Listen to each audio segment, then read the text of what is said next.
बिस्मिल्लाहिर्रहमानिर्रहीम। अस्सलाम वालेकुम। Welcome to इंटेलिलॉजिक्स।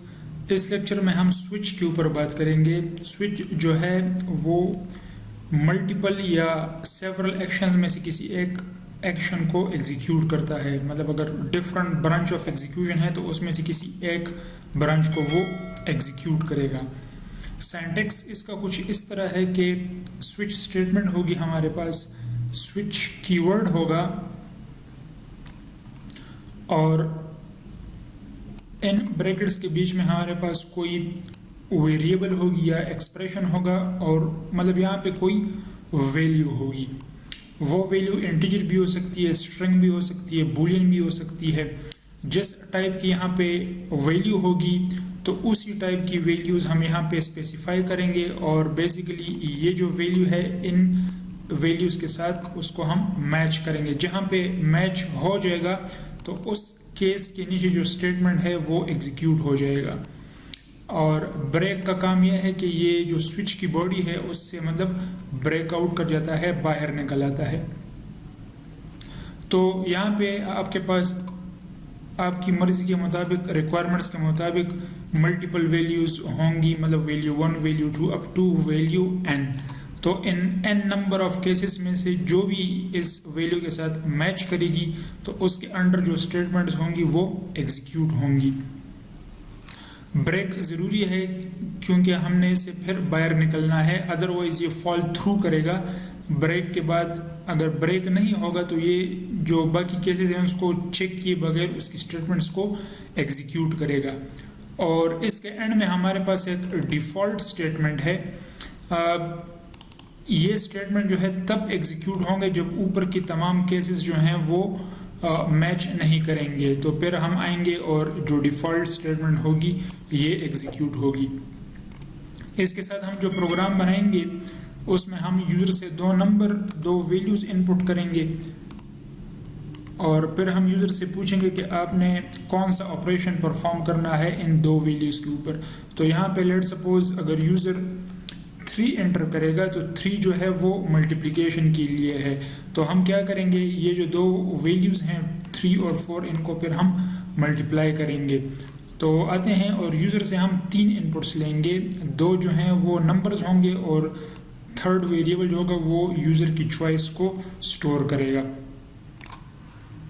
सो सबसे पहले वेरिएबल्स को डिक्लेयर करते हैं n1, n2 और चॉइस।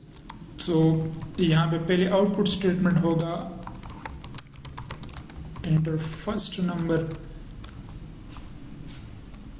और इसके बाद जो है n1 is equal to int dot parse stdin dot read line sync. अगर आपको इनपुट की समझ नहीं आती तो हमारा लेक्चर है इनपुट के ऊपर, वो आप काइंडली देख लीजिए, वहाँ से आपको इस कि यूज़र से किस तरह इनपुट लिया जाता है इसकी समझ आपको आ जाएगी। यहाँ पे हम इस मैसेज को चेंज कर देते हैं, एंटर सेकंड नंबर और ये हो जाएगा हमारे पास n2। अब यहाँ पे मैं एक मैसेज जो है एक मल्टी लाइन स्ट्रिंग डिफाइन कर देता हूँ ताकि ये जैसे मैं इसको डिफाइन करूंगा इसी तरह जो है ये प्रिंट होगा।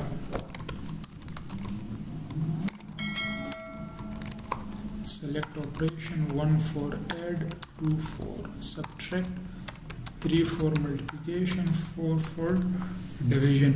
और अगर आपको इस मल्टी लाइन स्ट्रिंग की समझ तो इसके ऊपर भी हमारा एक कंप्लीट लेक्चर है, वो भी आप देख सकते हैं।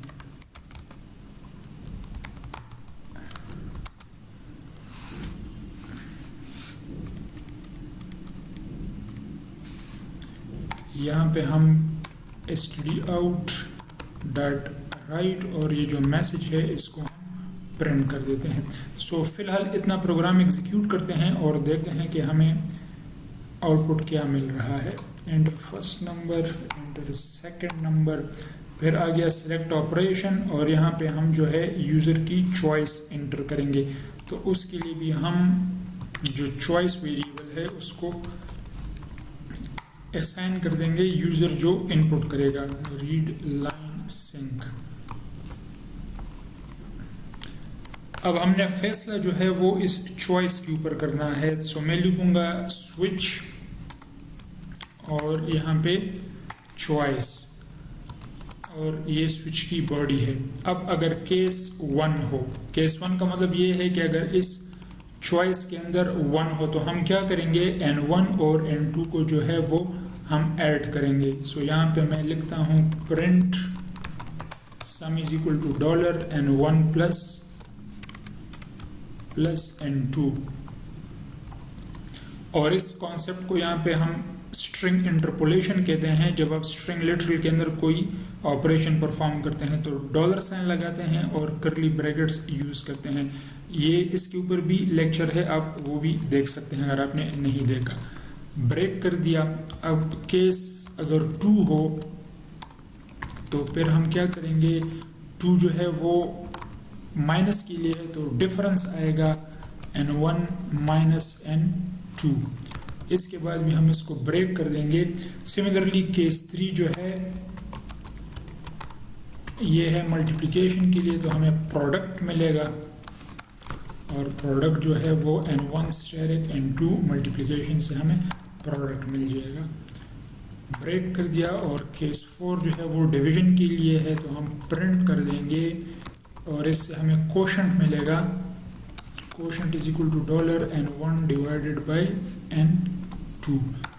यहाँ से भी हमने ब्रेक कर दिया। अब है डिफ़ॉल्ट, और डिफ़ॉल्ट तब एग्जीक्यूट होगा जब यूज़र 1 2 3 4 के अलावा कुछ इनपुट करेगा। सो हम इसको बोलेंगे कि रॉन्ग चॉइस। सो इसके बाद जो है प्रोग्राम मतलब स्विच ख़त्म हो जाएगा और यहाँ पे हम एक प्रिंट कर देते हैं, thank you for using our application.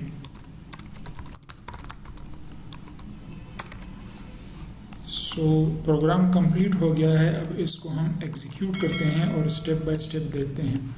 So enter first number 4, enter second number let's suppose 5। अब यहाँ से जो है मैं नंबर को इनपुट मतलब जो ऑपरेशन हमने परफॉर्म करना है, सो लेट्स सपोज मैं मल्टीप्लिकेशन करता हूँ। सो यहाँ से मैंने 3 जो है वो इनपुट कर दिया है। अब इसमें होगा क्या, इस चॉइस के अंदर 3 है तो इसके साथ मैच नहीं होगा, इसके साथ मैच नहीं होगा, इसके साथ मैच हो जाएगा तो हमें प्रोडक्ट जो है वो यहाँ पे मिल जाएगा। और इसके बाद ब्रेक होके इस बॉडी से बाहर आएगा और ये जो प्रिंट है ये एग्जीक्यूट होगा। तो प्रोडक्ट जो है वो 20 किया गया, 4 × 5 20, और उसके बाद thank you for using our app. तो इस तरह आप प्लस माइनस और डिवीजन भी कर सकते हैं। अब अगर यूज़र गलती से कोई गलत चॉइस का इंतखाब कर लेता है, अब लेट सपोज यूज़र यहाँ पे 9 प्रेस करता है, अब चूंकि 9 ऑपरेशन है नहीं तो ये रॉन्ग चॉइस का मैसेज प्रिंट होगा। सो ये स्विच का एक छोटा सा प्रोग्राम था। उम्मीद है आपको पसंद आया होगा। काइंडली हमारे चैनल को सब्सक्राइब कीजिए और बेल का आइकन प्रेस कर दीजिए। शुक्रिया।